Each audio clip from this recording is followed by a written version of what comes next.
Malcolm Koonce wanted to stay in Las Vegas.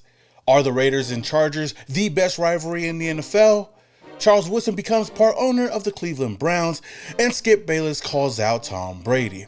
Yo, what is up, Raidernation? It's your boy Samuel Raider back at it again with yet another video. If this is the very first time you guys are coming across this channel and you love Raiders content, then hit that subscribe button, hit that notification icon button to notify you guys when I upload more videos just like this. With that being said, let's get started with today's video. And first things first, I want to talk about Malcolm Koonce. Now, he recently was on the Rush podcast. Shout out to Max Crosby, Brogan Rollback, and even Darian Terrell.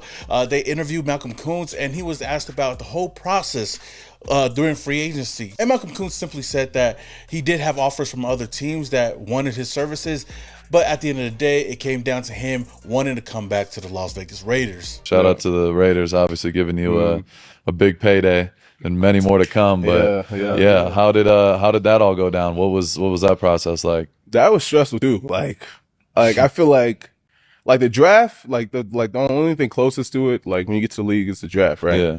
And I feel like the draft is stressful just because you don't know where you're going. But like free agency is kind of like your own mini draft that nobody knows what's going on, but only you, your agent, maybe your family and stuff like that.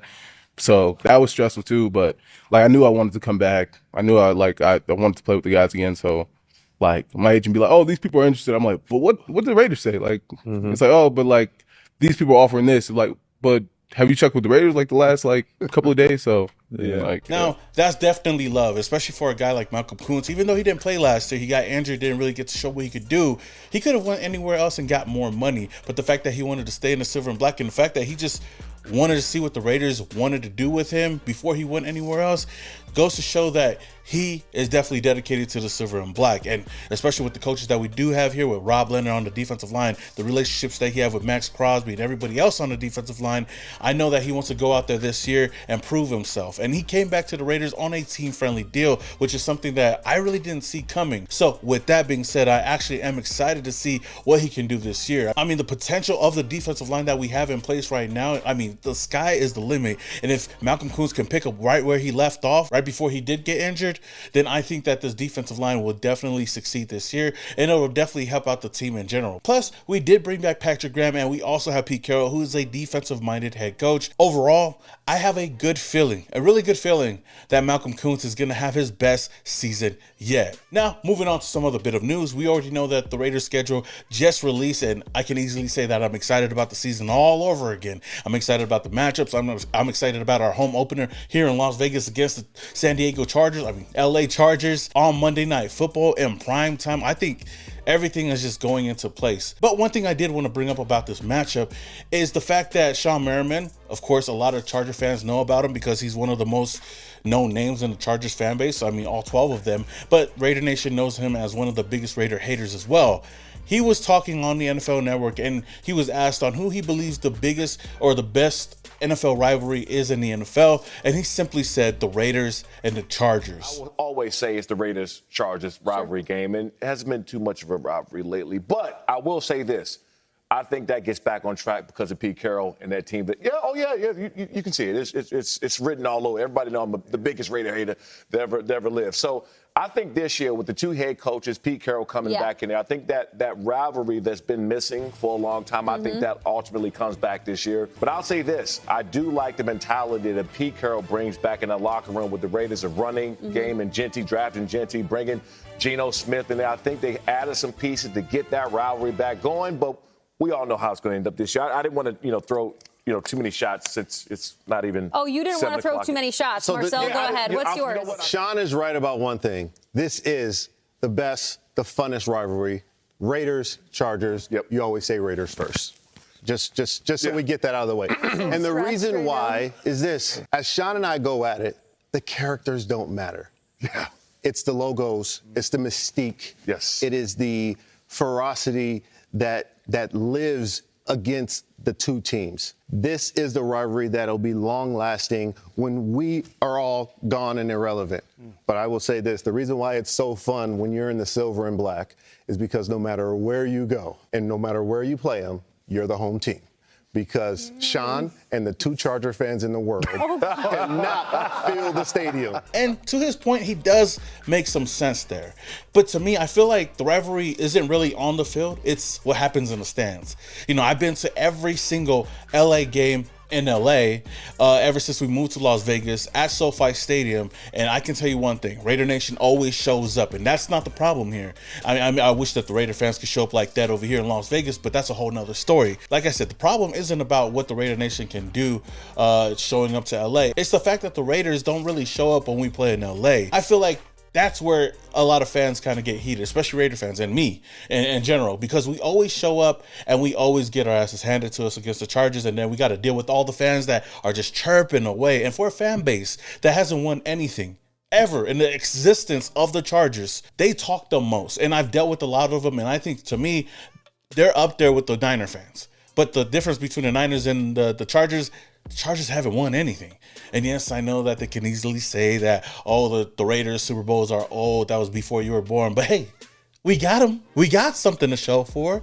It'd be more embarrassing if you are going for a team that has had nothing to show for throughout the history of their organization and still run their mouths like they do. So for me, like it's all fun and games. You know, of course, we're going to poke at each other and whatnot. But I feel like the rivalry starts and ends there. Yes, whatever happens on the field, it's like when we play the Broncos or the Chiefs, we're always going to have a good matchup, and at the end of the day, the fans are always going to go out there and do their thing. But when it comes to the Chargers, it's just a little bit more annoying. And it's even worse because they don't even have that much of a fan base, so whatever they have, all 12, 11 of them, they definitely got a mouth on them. So honestly, to me, I feel like the Raiders are their Super Bowl. That's basically their Super Bowl. But for the Raiders, I would say that our best rivalry would definitely be the Niners, or maybe even the Chiefs. Those are the 2 rivalries that I see those are the best Raider rivals. I don't know what's the best in history. I feel like it would come down to the Raiders and the Niners, but that's just me. You know, the Battle of the Bay and everything, Battle of the Mandalay Bay. But at the end of the day, the Raiders and Niners always have a back and forth. When it comes to the Chargers, they in a backseat. That's all I gotta say though. But that's why it makes it more interesting going into this season, especially our home opener here in Las Vegas on Monday Night Football against the Chargers. And then to add the cherry on top of that, we got Pete Carroll, who has history with Jim Harbaugh. So that rivalry on top of that, this AFC West rivalry on top of that, the fans going back and forth, I think it's going to be a fun game. Hopefully it's fun for us at the end of the game so we can have some bragging rights. But one thing I did want to bring up that was kind of funny on the Rich Eisen show, he talked to the VP of scheduling, and it seems as if the main reason why the Raiders have a Monday Night Football game earlier in the season, and especially why they have a home game this early, because ironically the Raiders always have 2 away games to start off the season most of the time. But the fact that we get to come back home on Monday Night Football, have a primetime game for our home opener against a AFC West rival, all of this is because of Chris Brown. Yeah, you heard it. Chris Brown. What about this 2025 schedule? What are those a couple interesting notes. I think the most interesting one, maybe Chris Brown. Chris Brown has SoFi in LA week 2. He booked that months ago before we booked the Chargers to go to Brazil. So when the Chargers realized they were going to Brazil in week 1, we always try to give everybody at least a home game, if not a bye, coming back from an international trip. There's no bye in week 2. Right. So, hey, Chargers, happy to bring you back to a home game after Brazil like we did last year for the Eagles and the Packers, but your building's blocked. Chris Brown's using it. We'll try to find you somewhere to go week 2, but it ain't going to be SoFi, and didn't want to really send them to the Giants or any of their East Coast trips. We were hoping to send them to Vegas. Nice close trip. Their building's blocked. They got a boxing match and a UNLV game on Saturday. I called the Raiders and I asked them, hey, not so much for your division rival Chargers, but more for the league. Would you be able to play on Monday that week? And they agreed to move some stuff around. So they're going to host Monday night. So the Chargers do come back from Brazil to a road game, but at least it's to Vegas and it's on a Monday night. So they do get a little extra rest. It's going to be a very busy weekend in Vegas with a fight and a college game and a Chargers Raiders game on Monday. So appreciate everybody accommodating our. Honestly, I thought that was kind of funny, and I thought I'd bring it up, man. Thanks to Chris Brown, we got a primetime game on week 2. But I can't wait to go out there and whoop some candy and send the Chargers back home whining and crying, all 12 of them. One thing's for sure though, I'm gonna be there at the home opener and I'm excited for this game for sure. Now, moving on to some other bit of news, let's talk about the GOAT, Charles Woodson. According to Diana Rossini, she reported that Charles Woodson buys a 0.1% stake in the Browns. The sale is contingent upon Woodson agreeing to similar broadcasting restrictions to Raiders owner Tom Brady and removing his name, image, and likeness from businesses he's involved in. Woodson would cease allowing his NIL to be used on packaging for new bottles of wine and whiskey businesses he is involved in to secure his Browns ownership stake, as it violates the league's alcohol policy. Woodson could have a significant involvement with the Browns if he's willing to make such big changes to his other businesses. Honestly, this is some crazy news, because when I first heard about this, I was wondering, now, what does this do with Woodson Whiskey? Will he step down from it? I don't know. Of course, you guys know that I'm really tied in with Woodson Whiskey. They're great people. We got a great relationship. Heck, of course, look at this guy right here. This guy is not supposed to be on here if he's the owner of the Browns, but the fact that he's not going to be placed on any more bottles makes the bottles that we have right now a little bit more valuable. So, of course, that was the first thing that kind of came to mind, but he could still run the business, the Intercept wines and the Woodson Whiskey. He just can't have his face on it, which is going to be a little bit different. But now, you know, I've talked to them and I've seen that they've been putting the W on the bottles now. So I don't think that it'll be that big of a difference for him to still run the business, I guess. But looking at his 0.1% stake, I know a lot of people were probably thinking like, damn, that's it? That's all you got? So it made me wonder, how much did Woodson pay to be part owner of the Browns? Now, if you take Woodson's ownership stake in the Browns, which amount to what, 0.1 or 1/10 of 1%, those numbers might be small, but the actual dollars aren't. You know, you look at what the Browns are valued at right now. They're estimated around $5.15 billion by Forbes in 2024. So that means that Woodson would have paid about $5.15 million to buy that 0.1% stake. Still a lot of money. And I gotta, you know what, give a huge congratulations to Charles Woodson on his future endeavors with doing this. I know it's every player's dream to at least have some type of ownership and some type of team. And to see what Woodson has been doing ever since he retired from the game of football, since he put on the gold jacket, he's been doing nothing but working on his business and growing his brand. And I think he's been doing a great job. I kind of wish that he could have bought some stake in the Raiders, but at the end of the day, he's from Ohio, and the Cleveland Browns, I guess, could use somebody over there to help him out. Not too much, but just a little bit. So I just wanted to bring this up to just basically congratulate Charles Woodson. Now, since we're talking about part owners, let's talk about Tom Brady, part owner of the Las Vegas Raiders, of course. He basically got called out by Skip Bayless in response to what he said on the Impulsive podcast with Logan Paul and Mike, where Brady basically said that he had nothing to do with what the Raiders did in the draft. And Mike basically called him out and said, you know, Skip Bayless doesn't think so, which Tom Brady didn't respond too kindly to that. I wasn't a part of any evaluation process or to Skip Bayless see says that. otherwise. No. Well, everyone's got every, you know.